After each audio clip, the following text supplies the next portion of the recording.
So a few people have asked me, why am I taking a multi and creatine again these days? And I think that's a great question given my stance on supplements. So hey everybody, it's Jason Blaha here. I thought I would answer this for you guys. Please drop me a like down below. Please subscribe or follow if you aren't already. And I would love to hear your thoughts on this, of whether you take either of these or not, whether you think they're a good idea, you think they're a bad idea.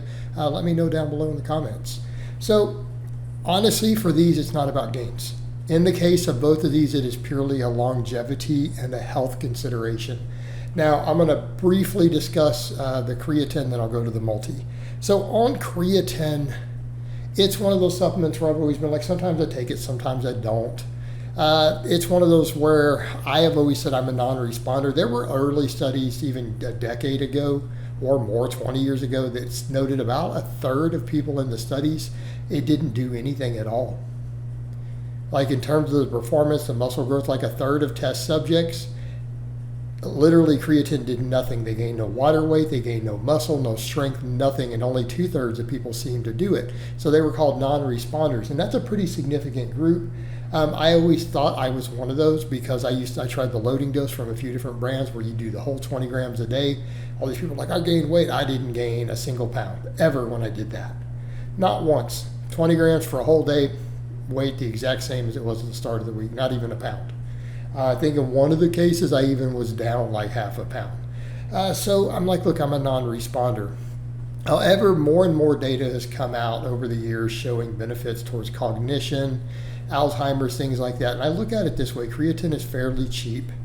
And I've seen plenty of longevity experts point out, look, it may be useful here, and a lot of them take it themselves. And by longevity experts, I mean researchers with biology, advanced biology, or biochemistry PhDs who specialize in human longevity research. So I'm going to cover the same thing with the multivitamin.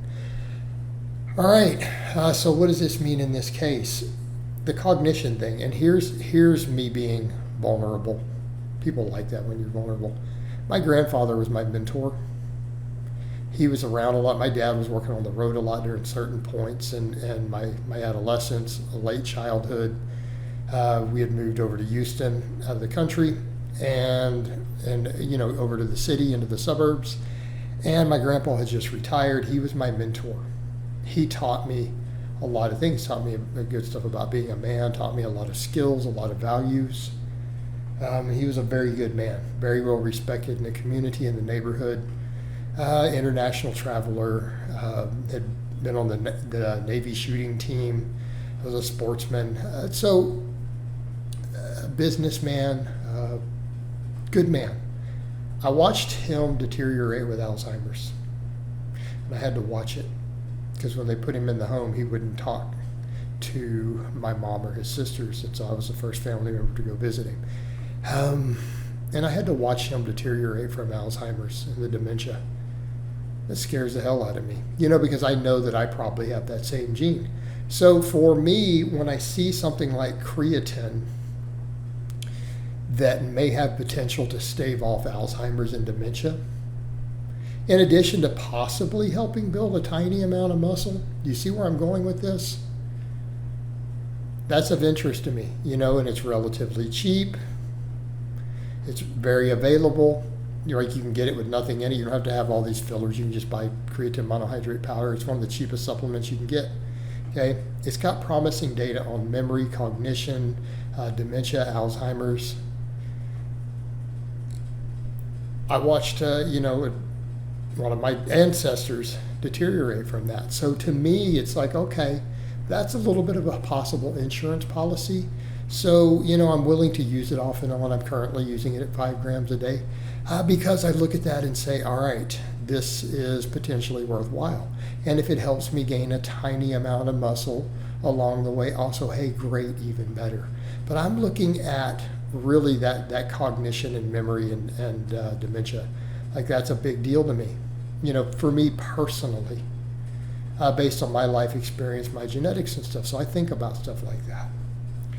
So that's why on that one.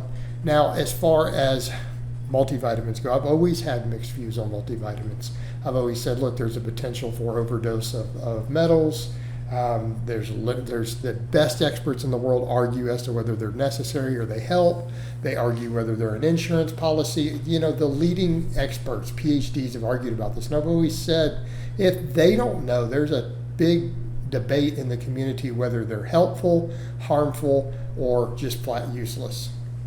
Okay. As time has gone on, you know, I mean, it's been, 10 years, 12 years, 13 years since I've said some of that in videos. Well, science has evolved more. Research has evolved. More data is collected. And here's what we're seeing. I've seen stuff where they showed that in elderly people, even who had fairly good diets, I've seen some studies that showed taking a multivitamin, a quality one, reduce oxidative stress. It's like, oh, well, okay. I mean, oxidative stress, something we're all worried about. Improved antioxidant status. Right? So, and reduce oxidative stress, possibly reduce cancer rates a little bit. Well, that's significant. That's meaningful. And then the other thing that gets my attention, I've seen multiple researchers in longevity who, let's look at it this way. When you have people who this is what they do, right? Longevity is their field of study. And they've said there are several supplements that they personally take. Now, I've always messed with fish oil or extra strength fish oils off and on. That's always on the list. Creatine's always on the list, right? All right, so we're already there. And then, you know, I've seen multiple of them say they personally take a multivitamin, a quality multivitamin, and they give it to their families. All right. And they're not necessarily pimping individual brands or making money or kickbacks.